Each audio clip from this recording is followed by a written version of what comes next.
여호수아 24장 14절, 15절을 함께 읽겠습니다. 구약성경 357쪽입니다. 자, 우리 같이 한번 읽을까요? 시작.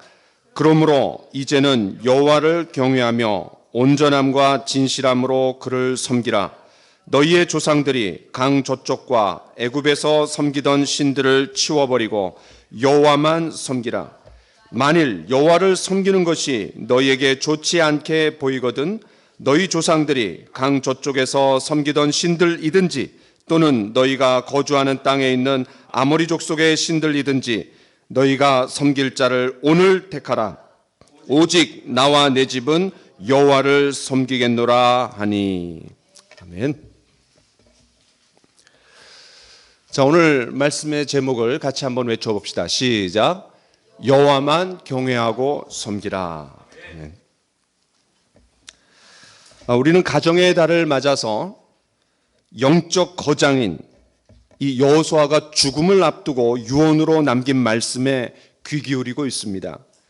오직 나와 내 집은 여호와를 섬기겠노라.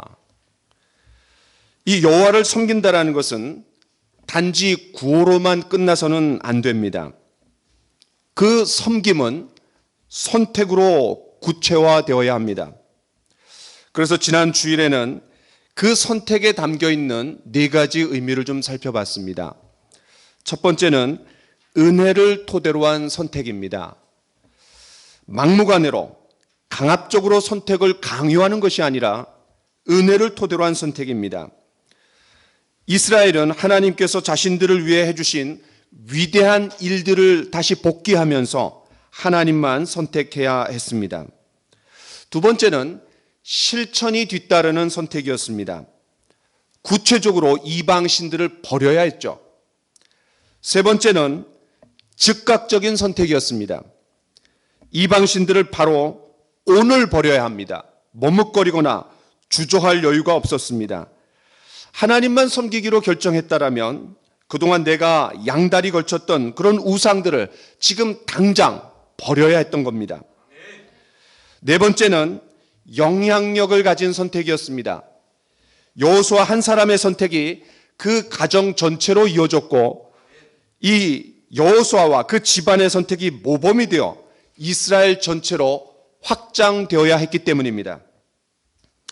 이처럼 이스라엘은 소극적으로는 이방 신들을 버려야 했습니다. 그러나 적극적으로는 하나님만 경외하고 섬겨야 했습니다. 지난 주일에는 우리가 소극적인 측면을 좀 강조했는데 오늘은 적극적인 측면의 이 두 가지 명령, 하나님만 경외하라, 그리고 하나님만 섬기라, 이 명령에 초점을 맞추면서 말씀을 나누려고 합니다. 오늘 이 말씀을 통해서 우리 모두가 하나님의 음성을 듣기를 간절히 원합니다. 그 결과 우리 각자와 우리 가정들이 예수님만 경외하고 섬기게 되기를 간절히 축원합니다. 첫 번째는 세겜에 모여 하나님 앞에 서라입니다. 여러분, 오늘 본문이 주어지게 된 장소는 세겜입니다. 이 세겜이 중요해요. 여러분 1절을 보십시오. 여호수아가 이스라엘 모든 지파를 세겜에 모으고, 세겜을 잊어버리면 안 됩니다. 세겜. 여호수아는 모든 이스라엘 백성들을 세겜에 모았고 그리고 그들을 하나님 앞에 세웠다고 했습니다. 여러분 1절 하반부를 보세요. 그들이 하나님 앞에 나와 선지라. 하나님 앞에 나와서 선다라는 것은 어떤 공식적인 의식을 거행하기 위해 그 자리에 도열하는 행위를 강조합니다. 오늘도 우리 모두가 하나님 앞에 나와 서는 시간이 되기를 간절히 축원합니다. 이 세겜은 이스라엘에게 역사적으로 굉장히 상징적이고 의미 있는 장소였습니다. 특별히 이 세겜은 이스라엘의 족장들과 깊은 연관성을 맺고 있습니다. 먼저는 아브라함이 이 세겜에 와서 하나님이 나타나셨습니다. 그래서 제일 먼저 제단을 쌓은 곳이 바로 세겜이었습니다. 또 하나님은 그곳에서 아브라함에게 가나안 땅을 내 자손들에게 주겠다라고 말씀해 주셨습니다. 땅과 자손에 대한 약속이 첫 번째로 주어지게 된 곳입니다. 두 번째는 야곱이 세겜 땅의 일부를 돈을 주고 샀습니다. 여기서 돈을 주고 샀다라는 게 중요합니다. 아브라함도 그에 앞서서 이 아내 사라를 장사 지내기 위해 막벨라구를 돈을 주고 산 적이 있습니다. 은 400을 주고 샀어요. 그런데 이것이 왜 중요합니까? 아브라함도 돈을 주고 사고 그 다음에 야곱도 돈을 주고 샀어요. 이것은 이스라엘이 그 땅을 차지할 수 있는 하나의 법적인 근거가 되는 겁니다. 막무가내로 하나님이 주셨으니까 들어오는 게 아니라 이미 돈을 주고 산 땅이에요. 물론 전체를 산 게 아니라 일부지만요. 그래서 여러분 이 32절에 보면은 오늘 성경의 32절에 보면 애굽에서 가져온 그 요셉의 뼈를 거기다가 묻었다고 했습니다. 그러니까 요셉은 애굽에서 죽었어요. 그러나 가나안 땅에 묻히기를 원했어요. 그래서 세겜 땅에다가 묻었다라는 거예요. 세 번째로 이건 가장 중요한 겁니다. 이 세겜이 중요한 이유는 바로 야곱 가족에게 부흥이 일어난 장소가 세겜이었습니다. 우리가 과거에 여러 번에 걸쳐서 말씀을 나눈 적이 있습니다. 이 부분이 오늘 여호수아 24장과 가장 직접적으로 연관이 됩니다. 여러분 야곱이 세겜 땅에 눌러 앉으면서 한 10수년 지나다 보니까 베델에서 하나님 앞에 서원했던 것을 까먹었습니다. 그래서 하나님이 어느 날 야곱에게 나타나셔서 일어나 베델로 올라가라. 거기서 제단을 쌓으라. 라는 아주 엄한 명령을 주셨습니다. 딸 디나가 강간을 당하고 또 오빠였던 시몬과 레위가 보복으로 필요 이상의 대학살을 저지르고 야곱은 일가족이 몰살을 당할 위기에 처했습니다. 완전히 그 온 가족이 쑥대밭이 되었습니다. 그때 하나님께서 이 야곱에게 일어나 베델로 올라가라. 거기서 제단을 쌓으라. 라고 하시면서 이 야곱의 잠들고 나태했던 정신을 흔들어 깨우신 적이 있습니다. 오늘도 말씀을 들으면서 우리의 나태하고 잠들어 있는 영혼이 거룩한 진동이 있기를 간절히 축원합니다. 자, 그래서 야곱이 어떻게 했습니까? 여기가 중요한 대목입니다. 온 집안 사람들을 모았습니다. 그리고 어떻게 해요? 너희 중에 있는 이방 신상들을 버리고 자신을 정결하게 하며 너희 의복을 바꾸어 입으라 라고 제단을 쌓기 전에 먼저 준비해야 될 것을 이야기했습니다. 이 말씀이 중요합니다. 이 야곱은 베델로 올라가 하나님을 예배하기 전에 이방 신상들과 귀고리들을 세겜 땅에 묻었습니다. 같이 한번 읽어볼까요? 시작. 야곱이 그것들을 세겜 근처 상수리 나무 아래에 묻고, 이처럼 이 세겜은 이방 신상들과 이방 풍습과의 단호한 결별이 있었던 장소였습니다. 굉장히 상징적인 장소였어요. 때문에 여호수아도 이스라엘을 향해 뭐라고 도전합니까? 우리 14절을 함께 읽어봅시다. 14절 시작. 그러므로 이제는 여호와를 경외하며 온전함과 진실함으로 그를 섬기라. 너희의 조상들이 강 저쪽과 애굽에서 섬기던 신들을 치워버리고 여호와만 섬기라. 바로 창세기 35장 4절 말씀에 울림이 여기 있는 거예요. 그것을 그대로 반복하고 있었던 겁니다. 이러한 배경들을 생각할 때 여호수아가 마지막 유언을 남기면서 이스라엘 백성들을 하나님 앞에 세우는 언약 갱신의 장소로 이 세겜 땅을 선택한 것은 너무나 당연한 거였어요. 게다가 이 세겜은 제가 지난 주일에 말씀드렸던 것처럼 지리적으로도 축복과 저주를 선포하기에 너무나 적당한 장소였습니다. 여러분 보시기에 한쪽은 에벨산이 있습니다. 다른 한쪽은 그리심산이 있고 그 계곡에 세겜 땅이 있어요. 양쪽에 좀 다르죠? 지금이야 뭐 약간 그 초목이 좀 보이지만 그 성경이 쓰여지던 당시에는 이 에발산은, 북쪽에 있는 에발산은 돌로 된 곳이기 때문에 나무가 전혀 없었어요. 그러니까 거기는 뭐를 선포해요? 저주를 선포하는 거예요. 반면에 그리심산은 초목이 무성하기 때문에 거기서 축복을 선포하기 아주 적절한 땅이었습니다.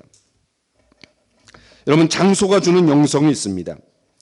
그래서 우리가 이스라엘 성지 연수도 가는 이유가 그런 성지에 가서 그런 예수님의 심장과 또 호흡을 느끼는 거예요.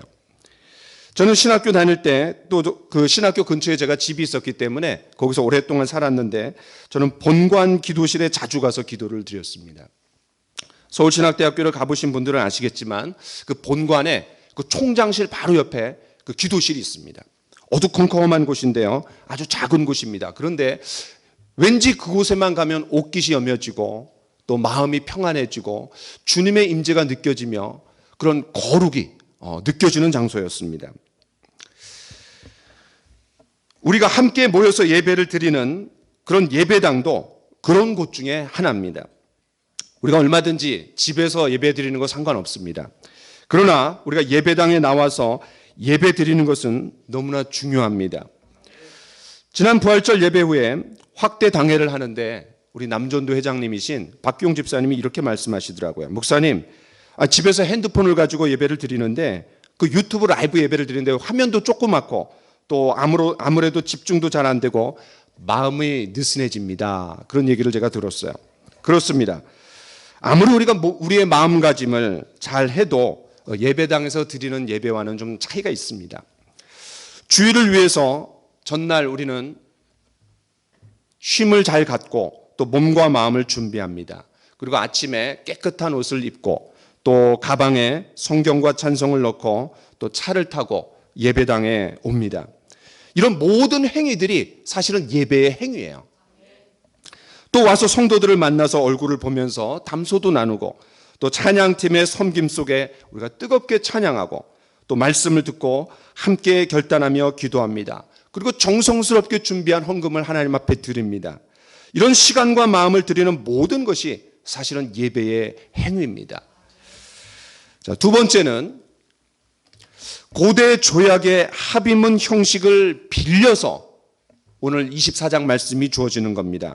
저는 여기에 좀 강조점을 두려고 합니다. 여러분 좀 집중해서 잘 이해하셨으면 좋겠어요.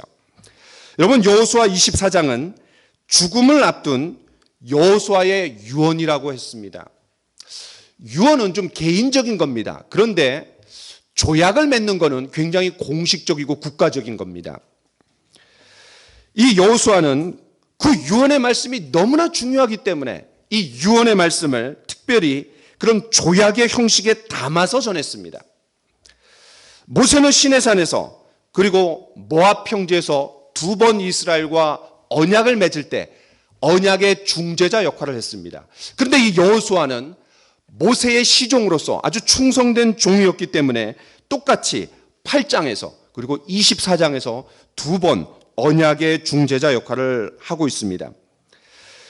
이 여호수아 24장을 우리가 가장 잘 읽을 수 있는 방법은 바로 조약의 형식을 빌어서 서로 이 관계를 설정하고 계시는, 그러니까 강대국과 약소국 사이에 그런 조약식을 잘 이해할 때 이 본문이 깊이 드러납니다. 여러분 예를 들어서 A 국가와 B 국가가 서로 조약을 맺는다고 한번 생각해 봅시다. 그 당시에는 이것이 비일비재했습니다. 지금도 마찬가지죠. 자, 그러면 이거는 상당히 공식적인 예식이었기 때문에 하나의 어떤 합의된 일정한 틀이 있었습니다. 제가 지금부터 설명하는 부분을 여러분 잘 이해하시고 그러면 성경을 이해하는 데 상당히 도움이 됩니다. 왜냐하면 의외로 이 성경에 언약이 많이 나옵니다. 여러분 창세기 1장과 2장 하나님이 천지를 창조하시고 또 아담과 하와와 선악과에 대해서 말씀하십니다. 그리고 3장에서 하나님을 반역하죠. 이것도 언약의 관점에서 읽어야 됩니다. 또 여러분 노아의 언약, 아브라함의 언약, 또 시내산 모압 평지에서 언약, 여기서 세겜 언약, 나중에는 새 언약, 또 예수님의 피로 말미암은 새 언약, 이런 모든 성경을 끌어가는 가장 중심적인 테마가 언약입니다. 어떤 사람이 이렇게 얘기했어요. 성경을 바라보는 두 개의 안경이 있다면, 두 개의 안경알이 있다면 하나는 언약이고 하나는 하나님의 나라다, 이렇게 얘기했어요. 그만큼 중요합니다. 자, 이 조약에는 몇 가지 요소가 반드시 들어가야 됩니다. 첫 번째는 양쪽의 조약 당사자가 호출됩니다. 당연하겠죠, 그렇죠? 두 번째는 과거에 어떻게 강대국이 약소국을 보호하고 도와줬는지 그를 알려줍니다. 자, 이거를 토대로 세 번째, 이 가장 중요해요. 여기가 절정이고 하이라이트입니다. 그렇게 해주었기 때문에 그에 대한 합당한 반응으로 강대국은 약소국에게 절대적인 헌신과 충성을 요구할 수 있었습니다. 네 번째는 그 조약이 확실함을 보증하기 위해서 증인을 세웠습니다. 그런데 많은 경우 고대에는 모든 나라들이 신을 섬기고 있었기 때문에 그 증인으로 각 국의 그 신들을 증인으로 소환했습니다. 다섯 번째는 그 조약이 파기될 경우 어떤 결과가 주어지는지 경고하는 거였어요. 그래서 많은 경우 이럴 때 짐승을 반으로 쪼개갖고 그 조약의 당사자가, 대표가 지나갑니다. 무슨 얘기예요? 이거 깨트리면 죽는다라는 거예요. 마지막으로 그 합의문을 조약서에 담아 읽고 그리고 그것을 잘 보관했습니다. 이런 요소들이 그 조약서에 꼭 담겨 있어야 돼요. 자, 여러분, 여호수아 24장을 우리가 이제 보겠습니다. 이런 조약의 내용을 가지고 그 틀을 가지고 하나하나 좀 살펴보죠. 여러분, 2절을 보십시오. 2절에 보면 이스라엘의 하나님 여호와께서 이같이 말씀하시기를. 1절에서 세겜의 사람들이 모였습니다. 특별히 대표들이 모였어요. 그 대표들을 앞으로 나오라 그랬어요. 그리고 하나님 앞에 섰습니다. 이제 조약의 당사자가 하나님과 이스라엘 백성들이 서는 겁니다. 그 다음에 2절부터 13절, 우리가 지난주에 봤던 것처럼 그동안 하나님께서 이스라엘 백성들을 해주신 위대한 역사의 일들을 서술합니다. 내가 이렇게 너희들을 도와주고 보호해주고 내가 사랑해주지 않았느냐라고 이야기합니다. 그리고 그것을 토대로 하나님은 이스라엘에게 14, 15절, 오늘 우리가 읽은 이 본문에서 무엇을 요구하십니까? 절대적인 헌신과 충성을 요구하십니다. 자, 20절에는 그 언약 파기의 결과를 경고합니다. 제가 읽어봅니다. 만일 너희가 여호와를 버리고 이방 신들을 섬기면 너희에게 복을 내리신 후에라도 그것을 다 거둬들이시고 너희에게 재앙을 내리시고 너희를 멸하시리라. 이것이 실제로 이스라엘의 역사 가운데 실천되었습니다. 성취되었습니다. 아시리아에게 망하고 바벨론에게 망하는 거죠. 자, 그 다음에 27절을 보세요. 우리 같이 한번 읽어볼까요? 27절 시작. 모든 백성에게 이르되 보라, 이 돌이 우리에게 증거가 되리니 이는 여호와께서 우리에게 하신 모든 말씀을 이 돌이 들었음이니라. 그런즉 너희가 너희의 하나님을 부인하지 못하도록 이 돌이 증거가 되리라 하고 그 돌을 증거로 삼았어요. 여호수아는 돌을 좋아하는 것 같아요. 요단강을 건넜을 때도 돌무더기를 쌓았어요. 그래서 어쨌든 이 돌이 증인의 역할을 하는 거예요. 자, 26절 같이 한번 읽어봅시다. 시작. 여호수아가 이 모든 말씀을 하나님의 율법책에 기록하고 큰 돌을 가져다가 거기 여호와의 성소 곁에 있는 상수리 나무 아래에 세우고. 그렇습니다. 이 조약문을 기록해 갖고 이것을 좋은 장소에다가 보관하는 거예요. 자, 이처럼 고대 국가들이 이 조약서 형식이라는 틀 안에서 조약을 맺었는데 이 여호수아 24장을 읽을 때 이 조약의 틀을 우리가 생각해야 된다라는 거예요. 자, 그러면 우리가 좀 더 잘 이해가 되는 겁니다. 여러분, 성경이 어떤 문화와 관습을 배경으로 깔고 있는지 잘 알 필요가 있습니다. 그래야 그때의 상황과 지금 사이에 어떤 다리를 놓을 수가 있는 거예요. 자, 여러분, 이 조약 중에서 가장 절정이 어디라 그랬어요? 14절, 15절입니다. 14절, 15절. 바로 강대국의 약소국을 향해 절대적인 헌신과 충성을 요구하는 장면입니다. 그렇다면 여러분, 여호수아 24장에서 어디가 가장 중요해요? 당연히 14절, 15절이 가장 하이라이트입니다. 이스라엘은 오로지 하나님께만 충성하고 헌신해야 했습니다. 그 조약상, 하나님 앞에 조약을 맺었기 때문에 그 조약상 절대로 다른 신들을 섬겨서는 안 됐습니다. 그런데 여러분, 이스라엘의 역사에서 이런 일들이, 다시 말해서 그 조약을 깨트리고 강대국을 바꾸는 일들이 여러 번 일어났습니다. 안타깝게도 여호수아 사후에 비일비재하게 일어났고 우리는 그 시대를 가리켜서 뭐라 그래요? 사사시대라고 말합니다. 영적인 암흑기입니다. 이스라엘은 툭하면 바알을 섬겼고 툭하면 아스타롯을 섬겼어요. 얼마나 매력적이에요. 이 바알과 아스타롯은 굉장히 매력적입니다. 풍요와 다산을 상징했고 거기에 성적인 그런 제의가 들어갔기 때문에 아주 매력적이었습니다. 그래서 하나님께서 주변 나라들을 회초리로 삼아 이스라엘을 때리십니다. 그것이 사사기입니다. 그 중에서 가장 심각한 사건이 한번 일어난 적이 있습니다. 그 말씀을 우리가 한번 읽어보기를 원합니다. 우리 같이 한번 읽어볼까요? 시작. 모든 나라와 같이 우리에게 왕을 세워 우리를 다스리게 하소서. 우리가 최근에 사무엘상을 계속해서 읽어나가고 있는데 사무엘상 8장은 여러분들이 구약성경을 읽으면서 절대로 잊어버리면 안 되는 장면입니다. 왜냐하면 이스라엘을 지도하는 그룹이 세 그룹이 있습니다. 첫 번째는 제사장입니다. 그리고 왕입니다. 그리고 선지자입니다. 그런데 이미 선지자는 아브라함 때부터 선지자라고 불렀어요. 아브라함을 선지자라고 불렀어요. 창세기 20장에 보면 이미 선지자가 있는 거예요. 그 다음에 제사장이 언제 세워집니까? 레위기 8장 9장에서 그 제사장 위임식이 있습니다. 아론과 그 자녀들을 모세가 그 제사장으로 세웁니다. 그리고 왕을 요구하는 것이 바로 여기입니다. 8장. 그러니까 8장 잊어버리면 안 돼요. 그런데 이미 우리가 앞에서 강대국과 약소국 사이에 조약을 맺는 형식을 가지고 하나님과 이스라엘 백성들이 언약을 맺었기 때문에 여기서 다른 모든 나라들과 같이 우리에게 왕을 달라고 하는 것은 이거는 그냥 우리에게 좋은 제도니까 하나님 이거 좀 허락해 주세요라는 정도가 아니라 하나님을 갈아치우는 겁니다. 갈아치우는 거예요. 굉장히 심각한 거예요. 너무나 심각한 언약 파기이기 때문에 사무엘이 이 얘기를 듣고 완전히 뚜껑이 열렸습니다. 그래서 어떻게 합니까? 하나님 앞에 나아가 엎드렸습니다. 그때 하나님께서 이렇게 말씀하십니다. 같이 한번 읽어봅시다. 시작. 여호와께서 사무엘에게 이르시되 백성이 내게 한 말을 다 들으라. 이는 그들이 너를 버림이 아니요 나를 버려 자기들의 왕이 되지 못하게 함이니라. 그렇습니다. 나를 버려 자기들의 왕이 되지 못하게. 그러니까 강대국 조약을 깨트리는 거예요. 이처럼 주변 나라들처럼 왕을 달라는 얘기는 하나님과 이스라엘 간에 합의된 조약을 깨트리는 굉장히 심각한 행위였습니다. 쉽게 말하면 약소국적인 이스라엘이 조약 당사자, 이 강대국을 갈아치우는 거예요.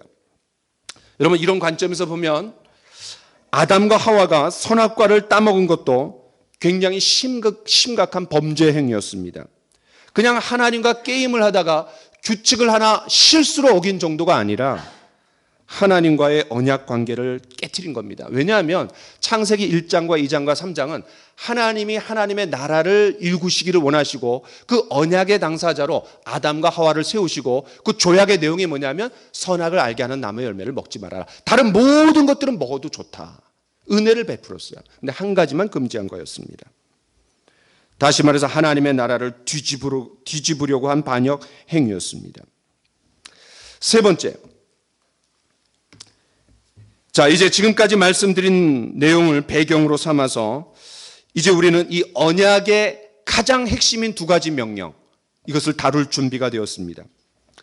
자, 첫 번째 명령으로서 이스라엘은 여호와만 경외해야 했습니다. 여러분, 경외하라는 말이 무슨 말입니까? 경외하다. 두렵과 떨림으로 하나님 앞에 나아가라는 말입니다. 여러분 앞에서 우리가 고대의 조약문 형식에 대해 설명했기 때문에 이게 어떤 분위기인지 알 수 있습니다. 여러분 이렇게 생각하시면 오해입니다. 뭐 친구가 친구에게 접근하는 다가가는 그런 방식이 아니라는 거예요. 그렇게 평안하고 가벼운 행동으로 생각하면 절대 오산입니다. 약소국이 강대국 왕에게 바짝 엎드려서 두렵고 떨리는 마음으로 다가서는 것이 바로 오늘의 본문의 분위기입니다. 아주 엄숙한 분위기예요. 그렇다고 해서 우리가 이렇게 또 오해하면 안 됩니다. 세겜에서 하나님이 이스라엘과 언약을 맺을 때 일반 세상 나라들이 서로 조약을 맺는 것처럼 굉장히 굴욕적이고 강압적이고 억압적이고 그런 분위기가 아닙니다. 과거에 우리는 한일 합방 때 그런 분위기였죠. 근데 그런 분위기는 아닙니다. 그러나 하나님과 이스라엘의 관계는 2절부터 우리가 13절에 봤던 것처럼 하나님께서 이스라엘을 위해서 해주신 위대한 행동들이 이미 있었기 때문에 은혜를 토대로 한 결정이었어요. 다시 말해서 이스라엘이 감동을 받아서 자발적으로 순종하겠다라고 밖에 할 수 없었습니다. 그래서 여러분 16절을 보세요. 이제 그 이후에 그런 순종과 헌신을 요구하면서 이스라엘 백성들이 두 번이나 하나님 앞에 충성하겠다고 발표합니다. 16절에 보니까 우리가 결단코 여호와를 버리고 다른 신들을 섬기기를 하지 아니하오리니, 하나님만 섬기겠다라는 거예요. 그 다음에 18절을 보세요. 이제 두 번째로 하나님을 섬기겠다라는 얘기를 할 때 어떻게 얘기하냐면, 하나님께서 이렇게 우리에게 놀라운 은혜를 주시지 않았습니까? 라고 서술하면서 이렇게 말합니다. 그러므로, 그렇기 때문에 우리도 여호와를 섬기리니 그는 우리 하나님이심이니이다. 바로 하나님의 은혜를 우리가 다 알기 때문에 거기에 근거해서 우리가 하나님만 섬기겠다라는 거예요. 사실 이것이 예수님께서 십자가에서 저와 여러분들을 위해서 해주신 일입니다. 저와 여러분들을 위해 보배로운 피, 보혈, 그 존귀한 피를 흘려주셨습니다. 다시 말해서 생명을 내어주셨습니다. 우리가 그 사랑을 알기 때문에 그 사랑에 감동해서 우리 자신을 하나님 앞에 드리는 거예요. 우리 모든 것을 주님 앞에 드리는 것이 우리의 그리스도인의 삶입니다. 여러분, 우리가 예수님을 닮아가려고 애쓸 때 뭔가 부담스럽고 삐그덕거리면 다시 우리가 십자가 앞에 나아가야 되는 이유가 여기에 있습니다. 다시 사랑으로, 그 주님의 사랑으로 다시 우리 마음이 풍성해져야 되는 이유가 여기 있습니다. 따라서 여호와만 경외하라 라는 이 명령은 이스라엘로 하여금 하나님께 대한 존경과 자발적인 헌신과 복종으로 이끄는 경외심을 얘기합니다. 강압적인 게 아니에요. 이것이 바로 여호와만 경외하라에 담겨있는 분위기와 의미입니다. 그런데 저와 여러분들은 하나님을 너무나 가볍게 취급할 때가 많이 있습니다. 심할 때는 뭐 종부리듯이 합니다. 하나님을. 강자가 약자에게 갑질하는 것이 일반적인데, 약자인 우리가 강자인 하나님께 갑질하듯 대할 때가 얼마나 많습니까? 급할 때, 필요할 때는 누구보다도 간절히 하나님을 찾습니다. 그러나 편안할 때, 또 상황이 좋아지면 하나님을 등한시합니다. 나 몰라라 합니다. 심지어 하나님을 버리기도 합니다. 하나님 보실 때 얼마나 가증스럽겠어요. 그렇죠? 바로 이러한 태도가 이 여호수아 사후에 사사 시대를 불러왔습니다. 뭐 멀리도 아니에요. 바로 여호수아가 죽은 이후에 이런 시대가 왔습니다. 여러분, 디트리트 보네퍼라는 사람이 있습니다. 아주 실천적인 그리스도인입니다. 그런데 이분이 값싼 은혜라는 표현을 썼습니다. 아주 센세이션을 일으켰습니다. 값싼 은혜, cheap grace입니다. cheap grace, 값싼 은혜. 나를 따르라 라는 아주 중요한 책이 있는데, 저도 이제 그 책을 가지고 있고 읽어본 적이 있습니다. 거기에 이런 말이 있습니다. 한번 들어보십시오. 값싼 은혜는 우리 교회의 철천지 원수다. 값싼 은혜란 싸구려 상품이요, 떨이로 팔아버린 사죄요, 떨이로 팔아버린 위로요, 떨이로 팔아버린 성례전이다. 값싼 은혜란 은혜의 창고에 무진장 쌓여 있어서 언제나 손쉽게 무제한으로 제공될 수 있는 것과 같다. 한마디로 그런 은혜는 대가나 노력 없이 얻는 은혜다. 계산이 이미 끝났기 때문에 영수증만 제시하면 모든 것을 언제든지 공짜로 가질 수 있는 것, 그런 것이 바로 은혜의 본질이라는 것이다. 제공된 대가가 무한히 크기 때문에 사용과 낭비의 가능성도 무한히 크다는 것이다. 예수님께서 저와 여러분들을 위해서 치르신 대가는 너무나 컸습니다. 그러나 그것이 너무나 크기 때문에 반대로 그 사용과 낭비의 가능성도 무한히 클 수 있다는 거예요. 다시 말해서 예수님을 믿는 과정에서 주님이 치르신 대가는 너무나 커서 우리가 값싸게 얻는 것 같지만, 그러나 그 이후에 우리가 제자의 삶이라는 제자도가 빠진다라면 그것은 값싼 은혜로 전락시킨다라는 거예요. 하나님 편에서 우리를 위해 치르신 대가는 너무나 큰 것이었습니다. 이거 어떻게 다 우리가 상상하겠습니까? 내 편에서 아무것도 한 것이 없는데 너무나 쉽게 은혜를 얻었기 때문에 싸구려 취급을 합니다.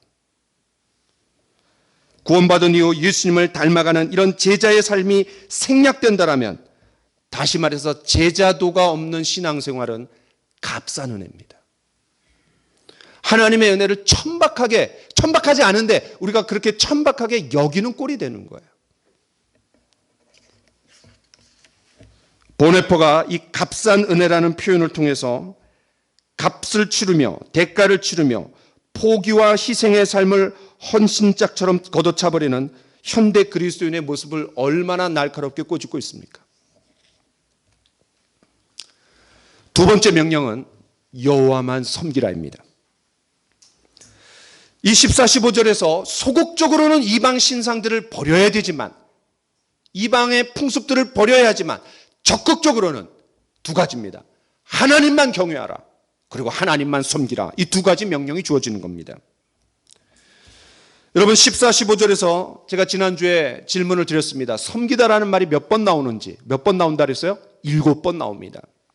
그런데 14절부터 24절까지 이 섬기다라는 말이 계속 나옵니다. 몇 번 나오냐면 14번이 나옵니다. 그런데 무려 반이 이 두 절에 나오는 거예요. 그만큼 여호와만 섬기는 것이 중요합니다. 그러니까 섬기다라는 말이 이 본문의 키워드입니다. 핵심어입니다. 그래서 저는 이 섬기다라는 말을 두 가지로 나누어서 좀 설명해 보려고. 이거 너무 중요하기 때문에. 그래서 여호수아도 오직 나와 내 집은 여호와만 섬기겠노라 이렇게 얘기합니다. 이 섬기겠다라는 말에 사실 경외하다라는 게 포함이 되는 거예요. 경외하니까 어떻게 해요? 섬기는 거죠. 자, 첫 번째는 내적인 헌신입니다. 여러분, 섬김의 마음, 이 마음이 중요하잖아요. 그렇죠? 이건 내적인 겁니다. 눈에 보이지 않아요. 앞서 말했지만 이 고대 조약문 형식에서 가장 절정과 하이라이트는 바로 그 강대국을 향해서 약소국이 충성과 헌신을 갖는, 그런 충성하겠다고 또 헌신하겠다라고 다짐하는 부분이라고 말씀드렸습니다. 14, 15절입니다. 그러니까 여기서 하나님만 섬긴다라는 것은 하나님을 그냥 단순히 예배하는 정도가 아니라 서로 조약 관계 속에서 강대국과 약소국이 그런 조약 관계를 유지하는 태도를 말합니다. 그런데 여호와만 섬기라고 할 때 앞에 수식어가 있습니다. 뭐예요?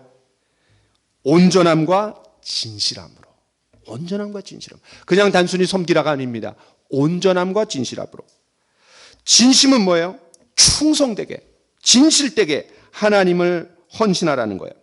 그래서 여기서 온전함이라는 말은요, 이것이 하나님 앞에 드려지는 제물에 포함될 때 그 의미는 이런 의미가 됩니다. 흠없고 점없는.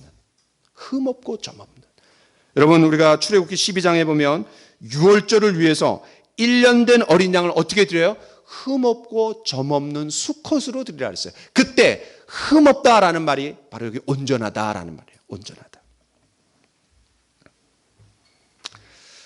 이 온전함과 진실함으로 여호와만을 섬긴다라는 것에 대해 이미 모세가 신명기 10장에서 잘 설명해 준 적이 있습니다. 그러니까 이미 이스라엘 백성들이 다 알고 있다라는 전제하에 온전함과 진실함으로 하나님만 섬기라 이렇게 얘기하는 거예요. 우리 같이 한번 읽어봅시다. 시작. 이스라엘아, 내 하나님 여호와께서 내게 요구하시는 것이 무엇이냐?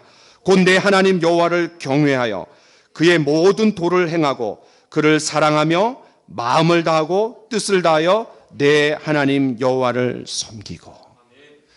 마음과 뜻과 정성과 힘을 다해서 하나님을 섬기라는 거예요. 그렇습니다. 90%가 아니라 100%를 얘기하는 겁니다. 조금 더 자극적으로 우리 머릿속에 잘 그려지지 않는다라면 여러분, 노예나 종을 생각하시면 딱 맞습니다. 이 노예나 종은 주인의 소유물입니다. 그들에게는 독립적인 자유가 없습니다. 이처럼 이 온전함과 진실함으로 하나님만 섬기라, 이 전적인 헌신의 모델이 바로 노예나 종입니다. 그러나 노예나 종은 우리에게 굉장히 부정적이에요. 굉장히 굴욕적이에요. 그렇죠? 그런데 여러분 그거 아세요? 이 구약 성경에 하나님의 사람들을 표현할 때 가장 영광스러운 호칭이 뭐예요? 하나님의 종이었습니다. 하나님의 종 아브라함, 하나님의 종 모세, 또 하나님의 종 여호수아. 그리고 신약 성경에서도 바울은 자신을 어떻게 소개해요? 예수 그리스도의 종, 이렇게 소개합니다. 여러분, 대통령 비서실장은 굉장합니다. 종이죠. 그런데 대통령의 종이에요. 그러니까 비서실장 굉장히 높은 위치입니다. 온 천지 만물을 창조하신 하나님의 종이다. 그 종 굉장히 높은 위치입니다. 그런데 실제로도 하나님은 그리스도의 피값으로 저와 여러분들을 사셨습니다. 그렇기 때문에 우리는 하나님의 종이라고 해도 과언이 아닙니다. 저와 여러분들이 오직 하나님만 경외하게 되기를 간절히 축원합니다. 자, 여호와만 섬기라에 담겨 있는 두 번째 의미는 외적인 행동입니다. 내적인 섬김이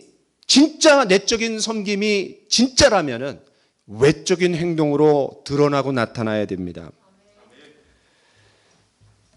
여호와만 섬기라. 여기서 섬긴다라는 것은 내적인 헌신에서 외적인 행동으로까지 확장되는 것을 말합니다.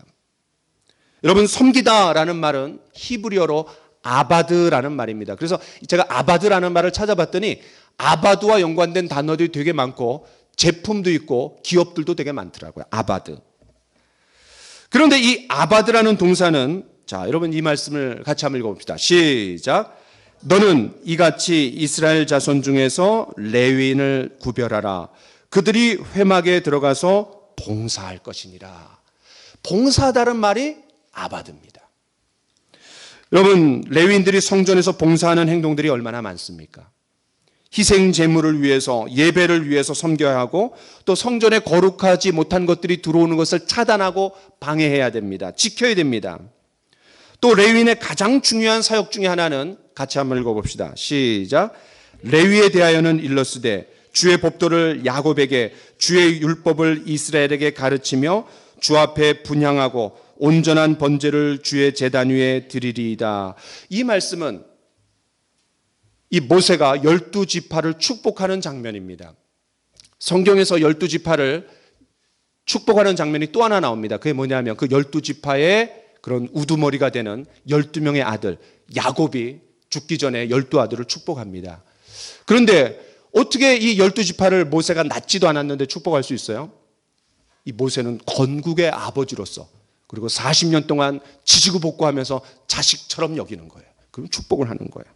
자, 그런데 여기서 중요한 것은 그런 12지파 중에 레위지파에 대한 축복이 가장 깁니다. 왜 그럴까요?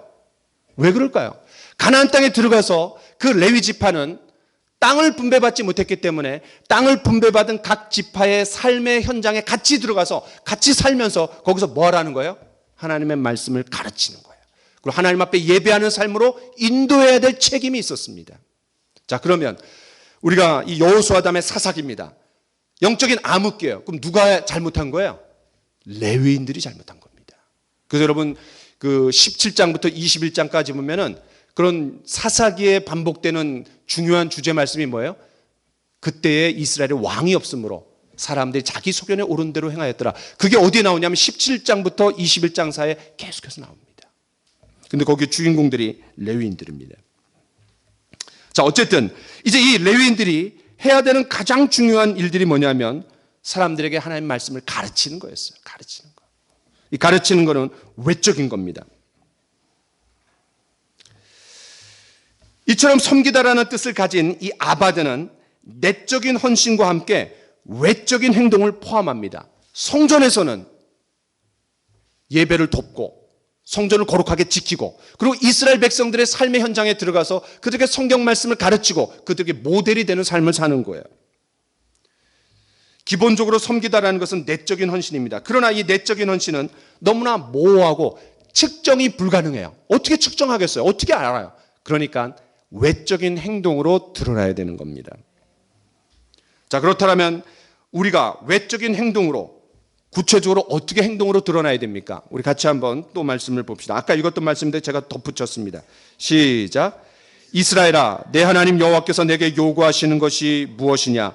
곧 내 하나님 여호와를 경외하여 그의 모든 도를 행하고 그를 사랑하며 마음을 다하고 뜻을 다하여 내 하나님 여호와를 섬기고, 그 다음에 이제 같이 읽읍시다. 시작.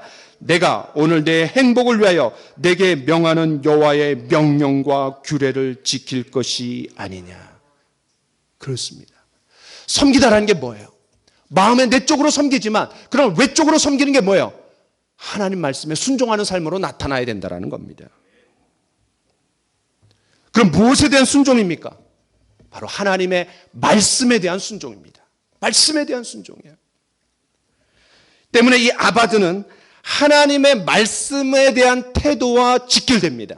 다시 한번 얘기합니다. 이 아바드, 섬기다라는 말이 내적인 것이 외적으로 드러나야 되는데, 나타나야 되는데, 여기에 가장 중요한 게 뭐냐면 하나님의 말씀에 대한 태도와 연관된다는 거예요.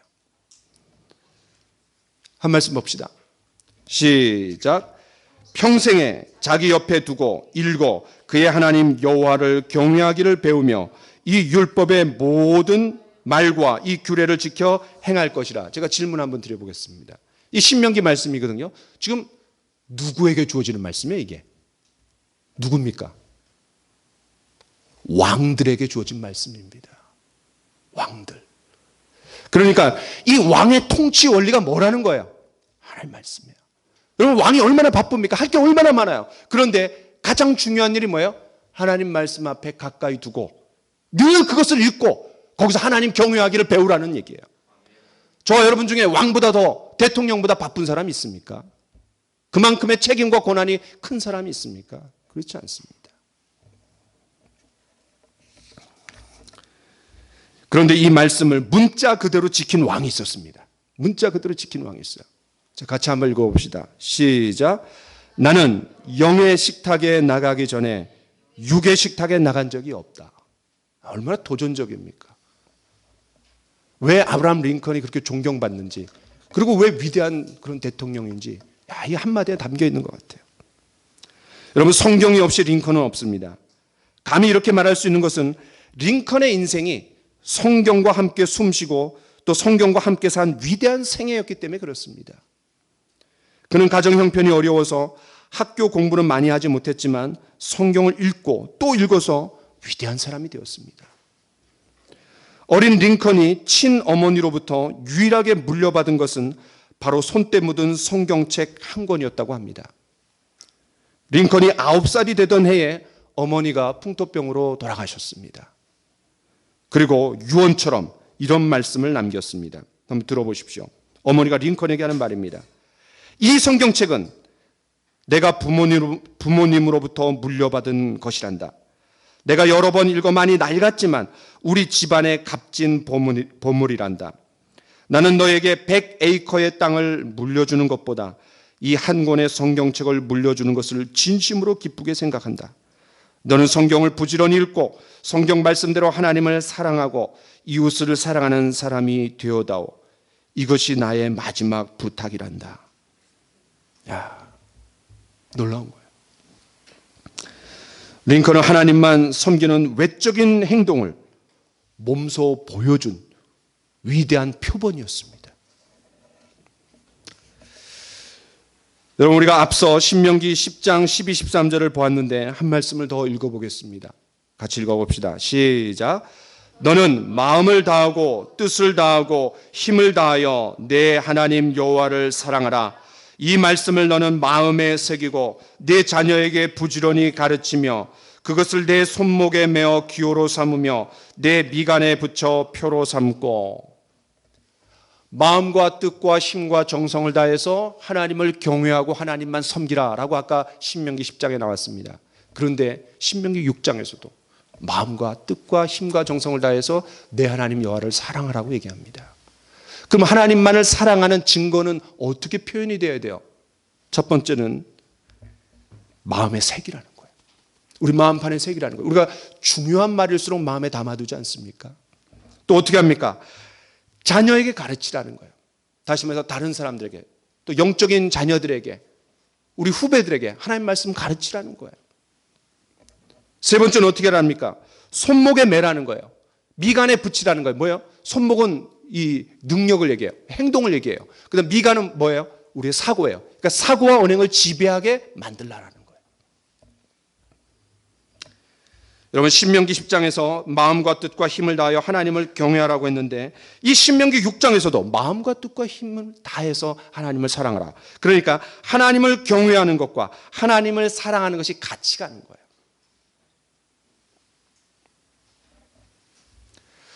하나님께서 나누어지지 않는 마음, 즉 전심으로 이스라엘 백성들을 사랑하셨습니다. 그렇기 때문에 똑같이 요구할 수 있는 거예요. 나누어지지 않는 마음으로 온전하게 나를 사랑해라. 그럼 우리가 하나님을 경외한다라면 이런 마음의 태도를 갖고 이것이 외적인 행동으로 나타나도록 우리가 힘써야 됩니다. 또 자녀들에게도 가르쳐야 됩니다. 자녀들에게. 여러분 자녀는 부모가 책임져야 됩니다. 자녀에게 잘 가르치기 위해서라도 이 부모는 말씀을 읽고 알고 모범을 보일 수 있어야 됩니다. 그 자녀들을 교회 학교의 선생님이나 또 전도사님들에게 맡기려고 하는 그거는 그 비성경적인 거예요. 1차적인 책임은 부모에게 있는 겁니다. 우리가 하나님 말씀을 귀하게 여깁시다. 하나님 말씀을 귀하게 여긴다는 게 뭡니까? 가까이 두고 그리고 자주 읽어야 됩니다.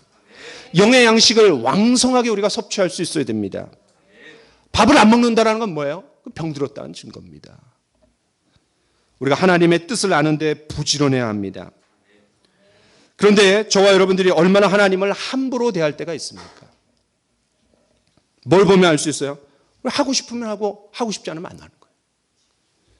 성경을 읽고 싶으면 읽고 싶지 않으면 안 읽고 기도하고 싶으면 하고 기도하고 싶지 않으면 안 하고 기분 내키는 대로 합니다. 얼마나 많은 그리스도인들이 그렇게 합니까?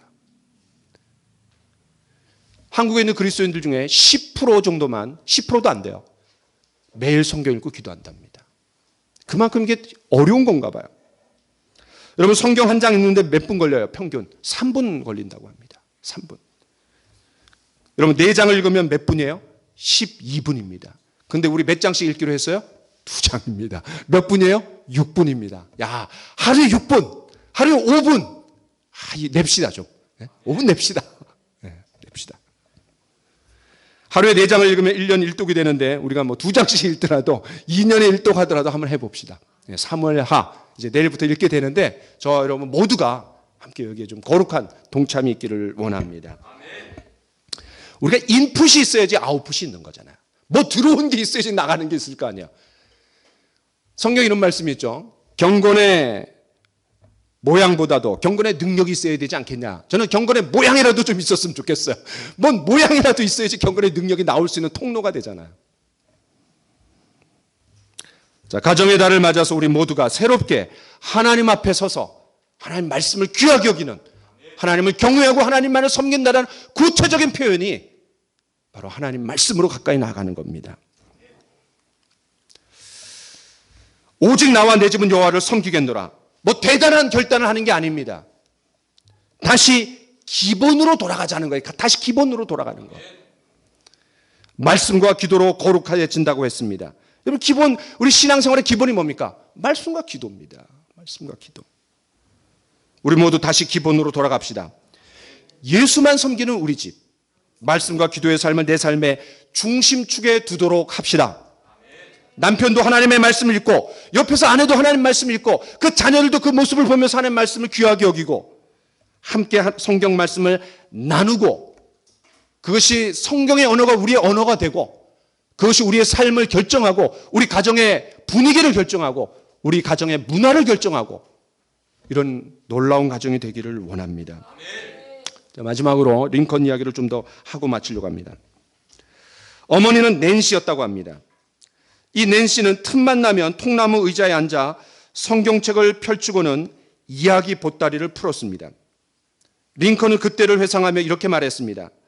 지금도 어머니가 읽어주시던 성경 이야기가 귀에 쟁쟁하다. 어머니는 나를 성경으로 키워주셨다. 이처럼 링컨은 성경을 통해 자신의 미래를 키워나갈 수 있었습니다. 한 번은 변호사 시절 링컨은 법정에서 자유자재로 재치 있게 성경 말씀을 인용하며 사람들의 사랑을 또 존경을 듬뿍 받았다고 합니다. 한 번은 죽어가는 노부인의 유언장을 작성해 주기 위해 친구 그린과 함께 그 집을 방문한 적이 있습니다. 이 노부인은 링컨이 유언장을 다 작성하자 힘겨운 목소리로 이렇게 부탁했습니다. 나는 하나님을 믿고 진심으로 사랑하지만 죽음을 맞이하기가 두렵습니다. 나를 위해서 성경 몇 구절이라도 좀 읽어주실 수 있겠습니까? 링컨은 흔쾌히 평소에 즐겨 암송하던 시편 23편을 읊어주었습니다. 여호와는 나의 목자시니 내가 부족함이 없으리로다. 그가 나를 푸른 초장에 누이시며 쉴 만한 물가로 인도하시는도다. 많은 그리스도인들이요 시편 23편 좋아하지만 또 암송하고 있는 사람도 많지 않습니다. 그 노부인은 그날 밤 링컨이 암송해주는 성경 말씀을 들으면서 평안히 눈을 감을 수 있었습니다. 링컨이 대통령이 된 후에 이 노예제도 문제로 남북전쟁이 발발했을 때 전국은 전쟁의 소용돌이로 아비규환 상태였습니다. 그런데 링컨은 이러한 전쟁 상황 중에도 전혀 흔들림이 없었다고 합니다. 참모들이 너무 궁금했어요. 아니 대통령 각하, 나라가 위태로운 상황인데 어떻게 이토록 평온하실 수 있습니까? 라고 물었습니다. 링컨은 확신에 찬 목소리로 이렇게 대답했습니다. 나는 지금까지 성경을 묵상하고 하나님께 기도하면서 국가의 미래를 그분께 맡겼습니다. 하나님께서는 우리가 하나님 편에 서 있기만 하면 승리하리라는 확신을 주셨습니다. 링컨의 확신대로 북군의 승리로 끝났습니다. 노예 신분에서 해방되어 자유인이 된 흑인들은 뛸 듯이 기뻤습니다. 그들은 자신들에게 자유를 허락한 링컨에게 의미 있는 감사의 선물을 전달하기 원했습니다. 그것은 다름 아닌 성경이었습니다. 그들은 $580라는 거액을 들여서 가죽 성경에 금박을 입히고 성경의 겉표지에 쇠사슬에 매여 있는 흑인 노예들의 족쇄를 벗겨주는 링컨의 모습을 새겨서 그에게 주었다고 합니다. 링컨이 그 값진 선물에 얼마나 감격하며 감동했겠어요. 그리고 이렇게 말합니다. 여러분의 사랑의 선물에 몸둘 바를 모르겠습니다. 저는 성경이야말로 하나님께서 인간에게 주신 가장 값진 선물이라고 믿습니다. 저는 어려서부터 쭉 하나님의 선물인 성경의 보화를 캐기 위해 성경을 묵상해 왔습니다. 이 성경 속에는 예수 그리스도의 값진 보화들이 다 들어 있습니다. 저는 남북전쟁으로 나라의 어려움이 계속되는 동안 시편 34편 6절의 말씀을 암송하여 이를 통해 힘을 얻을 수 있었습니다. 이 곤고한 자가 부르짖음에 여호와께서 들으시고 그의 모든 환난에서 구원하셨도다. 이 말씀이 저를 낙심과 좌절에서 일으켜 세워 주었습니다.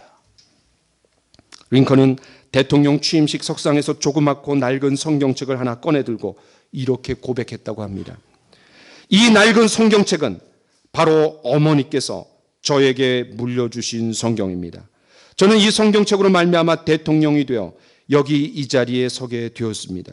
저는 성경 말씀대로 이 나라를 통치할 것을 약속드립니다. 얼마나 감동적입니까? 그렇습니다. 저와 여러분들이 부족하지만 성경 말씀을 원리로 삼아서 주의 교양과 훈계로 자녀들을 가르치고 교회를 이끌어 나가고 우리 부서와 기관들을 이끌어 나가고 우리에게 주어진 환경에서 이 성경의 원리를 따라 살아가는 저와 여러분들이 되기를 원합니다. 지금까지는 부족했지만 다시 한번 우리가 결단합시다. 우리 나의 사랑하는 책 우리 같이 한번 찬양하면서 기도하는 시간을 갖도록 하겠습니다.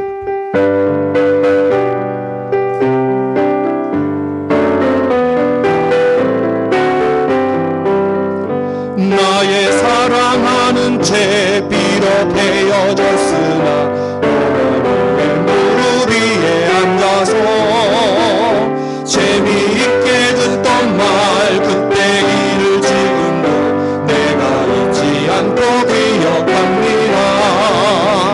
귀하고 귀하다 우리 어머니가 들려주시던 재미있게